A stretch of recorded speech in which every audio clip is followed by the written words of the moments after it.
right, asking them to address it, right? So I will call someone in the morning, please God, and I will find out who to address the letter to, and we'll have that letter addressed so that some kind of action will take place with regards to that dam, right? I don't think people will be hiding there though, right? I mean, I myself might be scared to hide. I don't know how brave people are. I did that came under that dam, right? They'll hide. Tell me.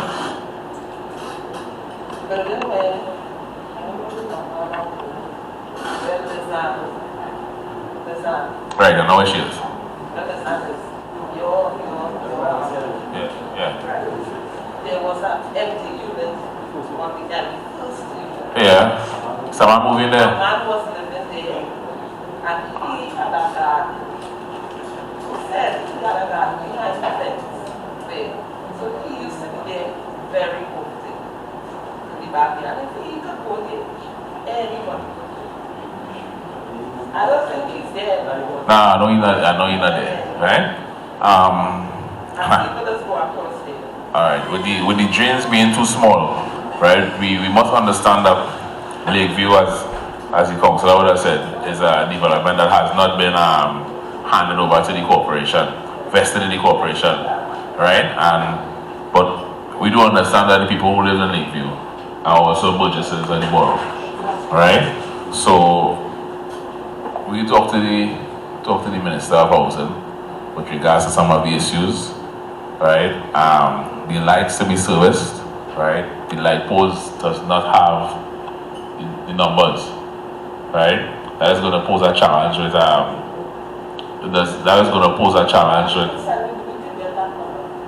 Please, we could do that. It have no numbers on the pole. Some have, right? And I think there's with regards to that, I would have gotten someone from street lighting company to come down last year. I think Bob would have given me a pole by Dion that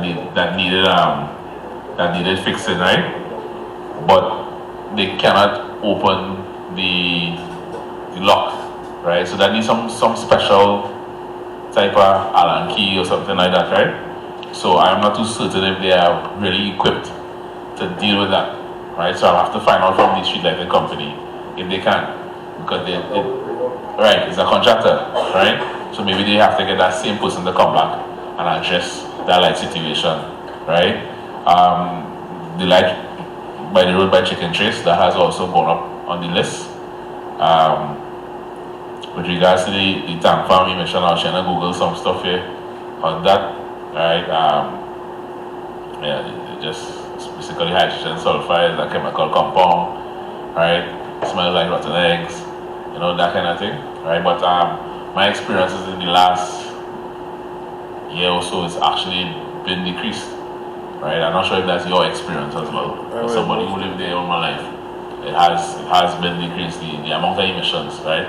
So maybe it's something that we could engage Heritage with, so that they could probably do a public health education seminar for the people in Lakeview, so that you're going to be aware of what are the dangers, right? And when it's heightened, I think it's more heightened at night. Don't quote me on that, right? I believe just from I think in the night it's a lot more, right? Okay, so maybe we could ask them to do a public health program in the landscaping in Lakeview. That's something I could address with the MP for the area, as well as the leaks. Right, I think that's all they had, right? Yeah, well after, right? Mr. Lett, with regards to the releases and the money allocated, right? What happens is that we have a set figure. That figure never goes up, sometimes goes down for the year within which we utilize for the development and the maintenance of our borough, right? Some years it's more than some. However, money for employment is always there. I think one of the main issues that we have in the corporation is not too much the receiving or the releases, was not the receiving of money, right? It was one, the releases, and two is the work ethic, right? A lot of people believe that they can come and get a borough job. They can show up at 8 o'clock, at 8:15, right, work done, right? And that is the reality that we live in, right? I'm not going to sit down here and try to puppy show anybody, right?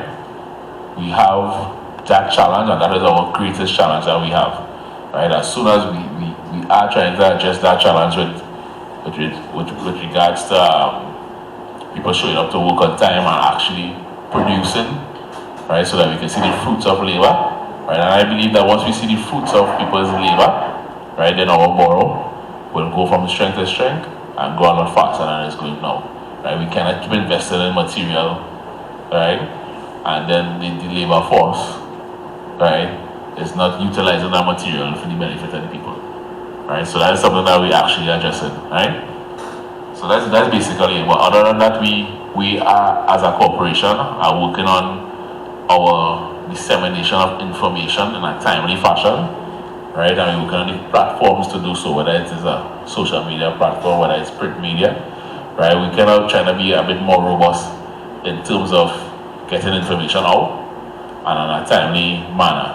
You know, hence we're doing these little meetings as well. So hopefully in the future that's something that could definitely change, right? With regards to Ms. Britton, I'll turn that over to the councillor, right? One thing I will answer though, the lights on the court. I must say, the councillor spoke to me about it, right? Even while he was campaigning. The guys who play basketball spoke to me about it. What we would have done, we would have gotten Techier to go and check the lights because it was just to change the bulbs, right? However, what we noticed is on going to change the bulbs, the fixture itself, the screws, they're wrong, right? So in order to get that, they had some special equipment to open it, change the bulbs, and then close it back, right? But with the time that we take, I'm not certain if that fixture is usable again, right? So that's one of the challenges that we have, right? So if you can get somebody with that type of equipment to go up there and change it, then that should be an easy fix, right? As long as it could ring out and as long as it can open and close back, right? Other than that, if it ring, well then that means that we have to get a brand new fixtures for that area. But we do understand the teacher community and the basketball sweat and how it impacts the community, and it's something that we take very seriously, right? I try to play a little basketball myself too, so that's something that try to play a little basketball myself too. That's something that I hold very dear, right? So I'll pass the mic over to the councillor so he could address some of the other issues that you brought up and how we plan to deal with it.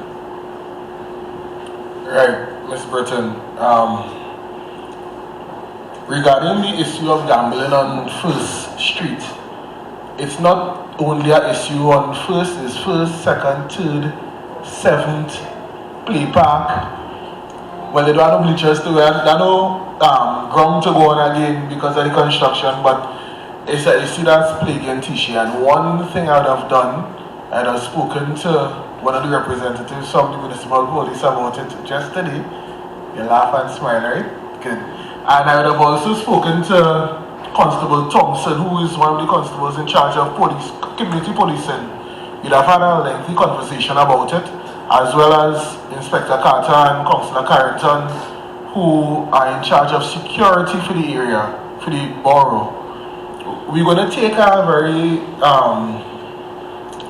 I want to say passionate look at that issue in Techier, because it's something that really bothers me, because when they pass through Techier, 11, 12 o'clock, when people should be having lunch, these young boys and them on the block.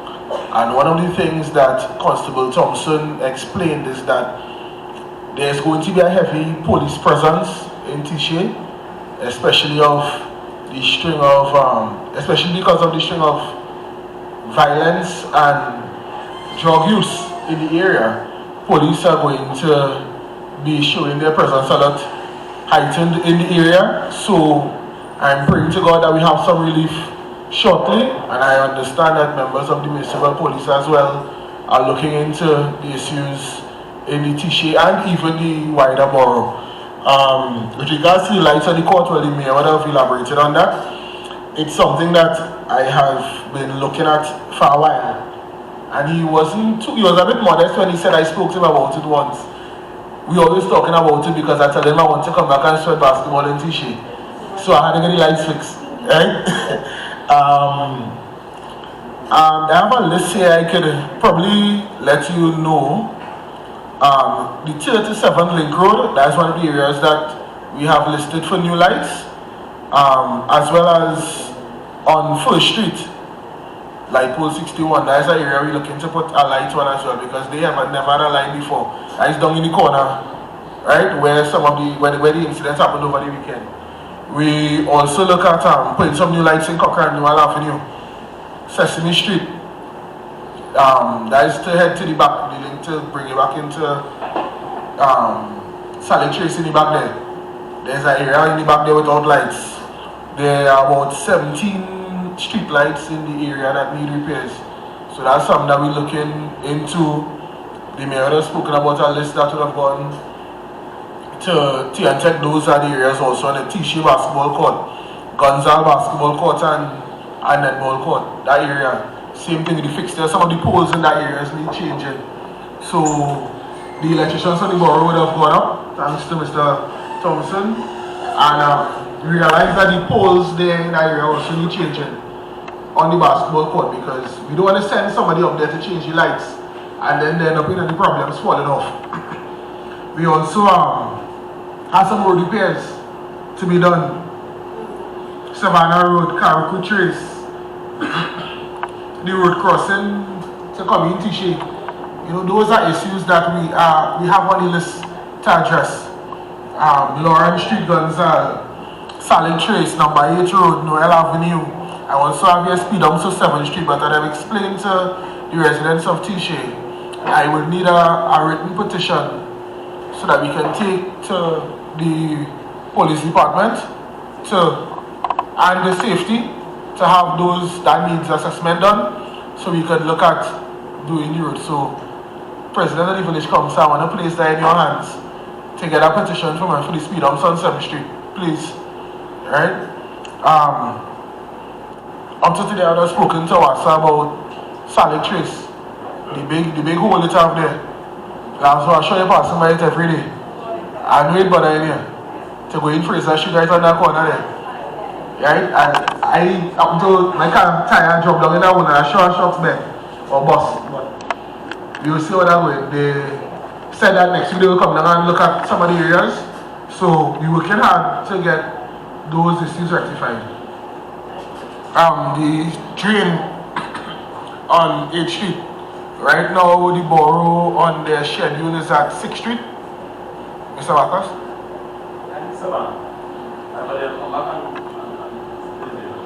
Right, so shortly those areas will be looked at.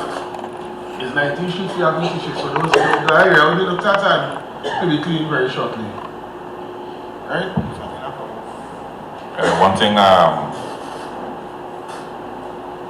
the chairman of sports just sent my message on is that we met with the football, one of the coaches of the football team today, right? And we did express, right, our desire to assist the club, and not just only them, but all the other clubs in Point with regards to the developmental programs, right? However, we do understand that it's going to take some funding to do so, right? So we are trying to identify the funds, right, within which we can use to assist the groups, right? Because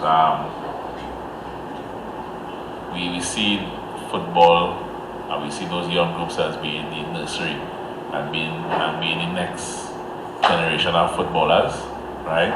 Not just in Point Fortin, right, but also for our national team. I think he also mentioned that there were 2 players there that would have been screened on the national team, right? Beautiful, and he's a sporting family, right? So we try and we're trying our best to assist these little groups, right? So that we can get the best out of all the children involved. Right, so we'll come back up the floor again. Right, and we have like 20-25 minutes again, so you wanna make it speedy. Good night to me and councillors and I'd like to guest. My name is Lisa King from Guapo, Fraser Street. I live at Fraser Street 16 years. Yeah. We have a turning point with a car. My gentleman here will know about that. If that time comes to clean, I would like it to be removed. Because when anything comes to turn, it can't turn at the end of the point. And we have the neighbor to the end of the point, she fenced the road. We don't have water, number 2. I live in like in a valley, so I get water from Salic Trace on first side, and I get water from Augustus on top here, next side, Augustus, so I get water in the valley. So we just get water here and Sylvester Street. There's one drain taking that water out. So we just on that street get all the water that comes into my yard that's flood. I just ask them for a drain to the back, probably of the yard, or between my fence and the neighbor fence. I will give up my yard just for the drain, just to stop the flooding. Thank you. And I would like to have some water on the best road we have in Sally Trace.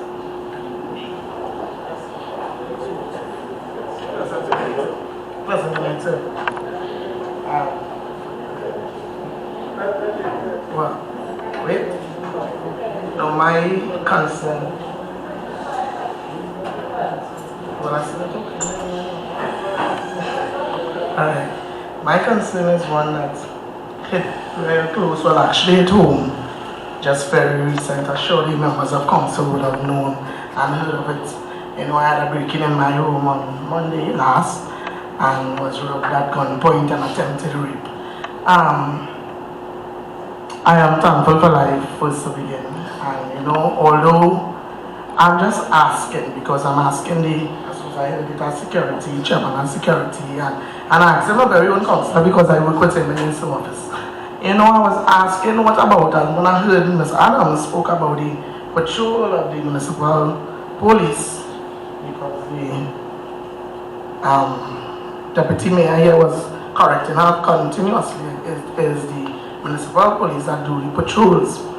I was asking my councillor, you know, because we noticed that in the area that we're not really getting that continuous patrol like it used to be a good while back. You know, before we used to see the little blue lights running through, and I know people come down when it's much, and it's a police, I say them doing their job. But of recent, we haven't been seeing the blue lights. So I was asking my councillor, but you know, as Mr. Let's say, is information. Sometimes, you know, just the lack of just sharing information. You know, so if you know something, I think just share it, because it hits home in such a way, not only for me, my neighbors, other people who come into me looking to see how we're going on, and then women complain, women worried, want to know, well, who next? Who next on the list? Because as far as I understand, there was another break-in sometime in Techier, sometime last night. I don't know how true, but you understand. So it is moving around the area. It also had another break-in within the same Egypt and a little way higher up in the village. So then, if there is a problem, how are we going to address it and eradicate this problem that is happening around? Question.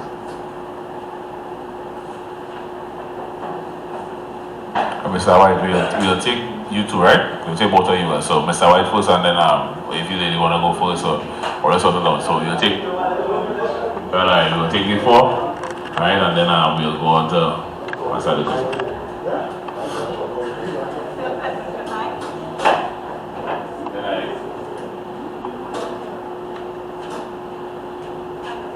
Good night to the mayor. A pleasant good night to my councillor and the other councillor there.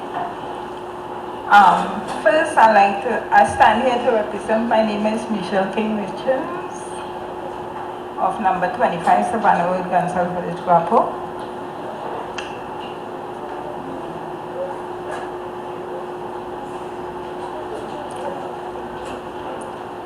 I stand here to say thanks on behalf of the garbage truck coming up inside by us because, I had been pleading for a lengthy time for the garbage truck coming up by us, right?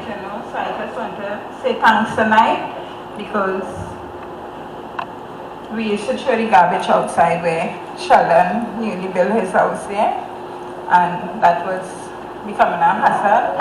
And when I saw the morning that the garbage truck came up, I saw the gentleman here, pass, so I want to thank him also, because on behalf of my village in the back there, I haven't seen anybody tonight, but I stand to represent my area on top there, better known as Snake Mountain, So, I thank you all. Thank you. You're welcome. Yes, sir, President, good night to the head table. President, good night to the people on the budget of Point Fortin. I just want to remind the head table that we started a little late, so you must permit the people the extra 20 minutes. That we started a little late, because they come here for to have a dialogue with you. I just want to ask the councillors, the mayor who represent us today, for Point Fortin in general, as a part of Trinidad and Tobago, where most of the wealth has come from, I find well backward. And I have said that going forward, with the group of young people we have representing, I don't know if it's the organization policy that we should stay in that way, or if it is we could push to change that. Because I find that we are very backward as Point in general, all about the area in terms of development, compared to when they go to other areas, And I ask that based on the wealth, as we pass on Point Fortin, we still have the LNG in Point. Well, Techier, Chatston, close, and they have a heritage thing which whatsoever going on, they know. But I'm saying, eventually, if you don't do it now, the cry about finance will contribute to the cry going down the road.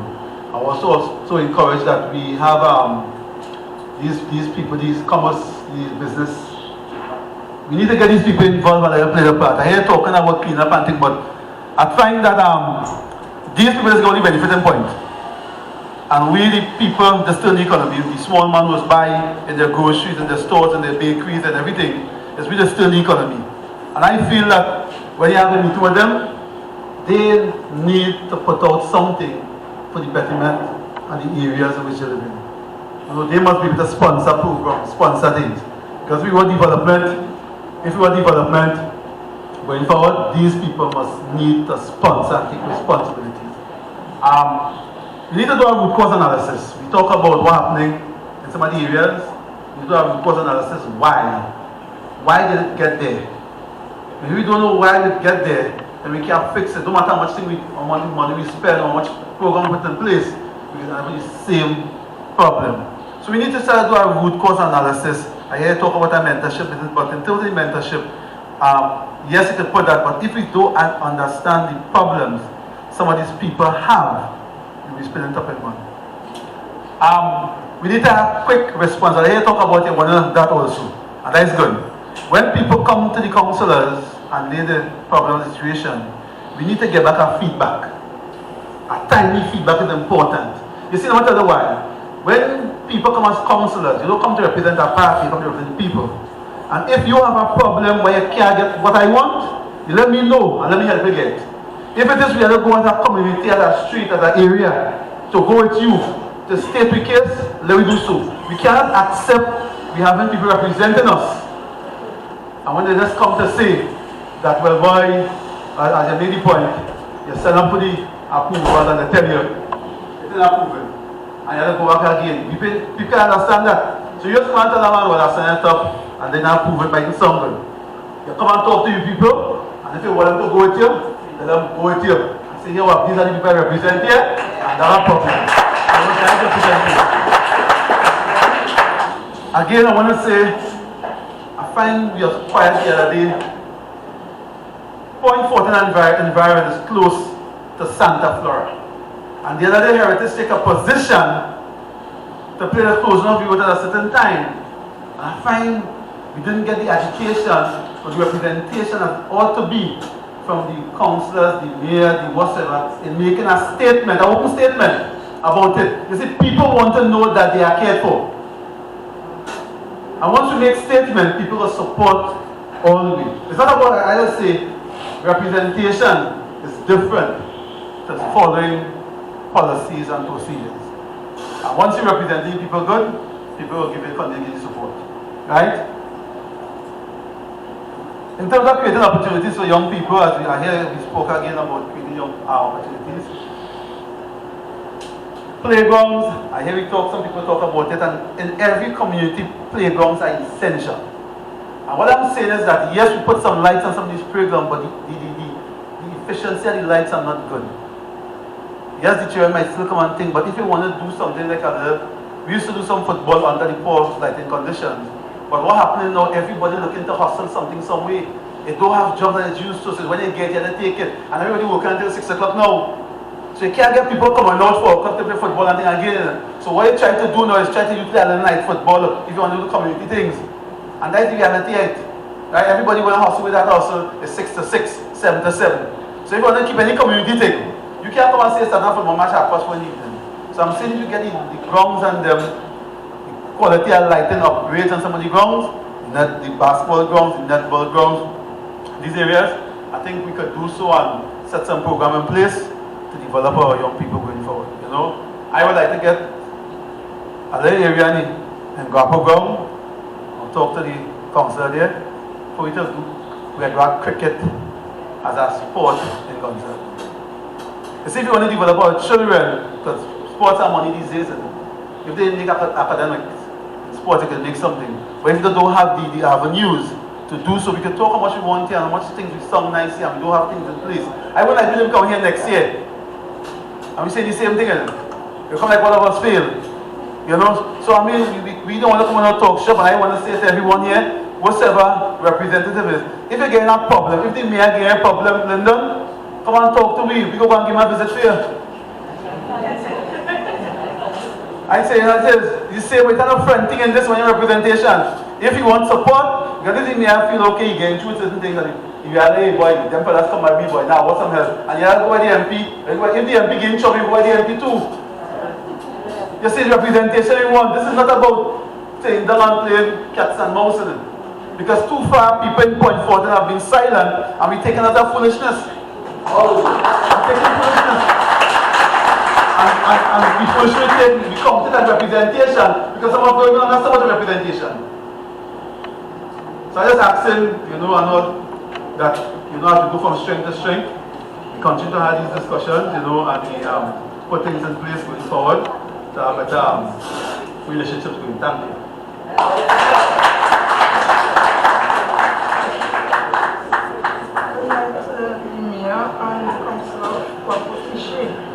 I am representing the Guapo Government Primary School as a parent, and our issue there is that in front of the gate, coming up to the school, we have flooding, and whenever the rain falls, our children have to cross that water to get at home. And we have asked the previous mayor, I don't know if they had spoken to the councillor previously, but we had spoken to the previous mayor concerning that issue. And for now, it has not been dealt with. So what I'm asking, if you all can do something for us before the rainy season comes, so that our children will be able to get to school safely. What's your name again? Sorry? Sharon Alexander. Sharon Alexander. Yeah. I'm the person that spoke to you today. Right. And what we want to also is for the pavement to be raised on that side of the road when the children come up the road to school and when they go back down, because sometimes the vehicles will be coming up and the way they swerving, the children not safe. And there's a lot of children that already got knocked down there, so we are asking for safety concerning the pavement and also the flooding by the gate. So this is what I reasoned tonight, and I say thank you. Alright, so what we'll do, that's 5. So we'll answer those 5 and then we'll go again.